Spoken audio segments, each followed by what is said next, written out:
আজকে দুপুরের পর থেকে সোশ্যাল মিডিয়াতে একটা খবর ব্যাপকভাবে ঘুরে বেড়াচ্ছে যে বাংলাদেশের ছোট পর্দার পরিচিত মুখ জাহের আলভীর স্ত্রী ইভনাত খান ইকরা, যাকে আমরা ইকরা নামেই চিনি, BOHS এলাকার বাসা থেকে তাকে ঝুলন্ত অবস্থায় উদ্ধার করা হয়। পরিবারের লোকজন দ্রুত তাকে হাসপাতালে নিয়ে যাওয়ার পর চিকিৎসক তাকে মৃত ঘোষণা করেন। পুলিশ প্রাথমিকভাবে এটাকে হিসেবে দেখছে, তবে এখনো তদন্ত চলছে। আর ঘটনার সময় নিয়ে যেই তথ্য এখন পর্যন্ত আমি পেয়েছি তা অনুযায়ী এই ঘটনা 12:30 থেকে 1:30টার মধ্যেই হয়তো ঘটেছে।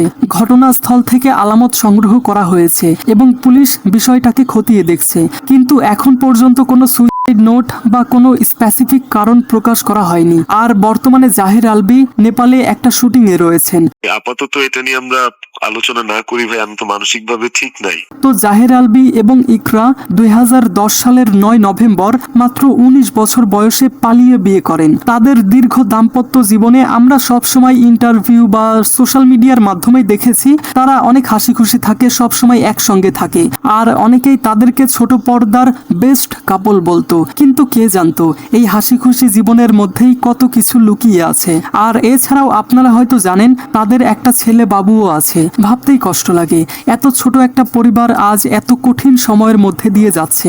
তো সোশ্যাল মিডিয়াতে অনেকেই দেখলাম লেখালেখি করছে। তার মধ্যে একজন লিখেছে যে অভিনেতা জাহের আলভীর ওয়াইফ আজ দুপুরে নিজেকে শেষ করে দিয়ে দুনিয়া থেকে বিদায় নিয়েছেন। সাধারণ মানুষ অনেক অবাক, এমন তো হওয়ার কথা না, কিন্তু ঘটনা তো আছেই।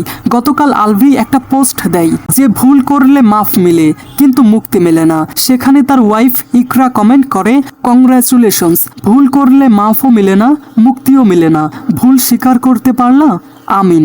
আর দুপুরে তার ওয়াইফ দুনিয়া থেকে চলে যাওয়ার পর আলভী তার ফেসবুক স্ট্যাটাস দিয়ে বলে, আমি বুঝতে পারছি না আমাদের সন্তান আর আমার কথা না ভেবে সে কেন চলে গেল।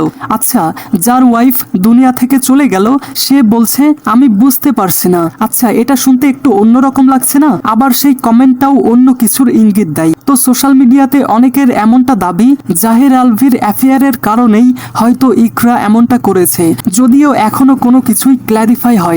আলভীর ওয়াইফের কাছের অনেক মানুষজন বলছে ইকরা নাকি আলভীকে নিয়ে অনেক ডিপ্রেসড ছিল।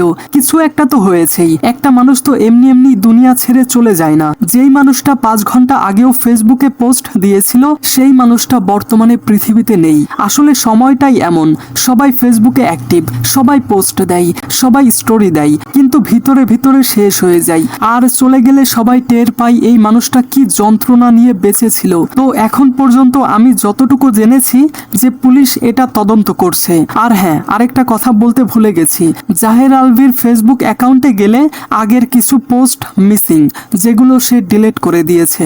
আসলে আমি অন্য একটা ভিডিও বানাচ্ছিলাম, হঠাৎ করে এই নিউজটা আমার সামনে আসলো, যেটা দেখে আমার অনেক খারাপ লাগলো।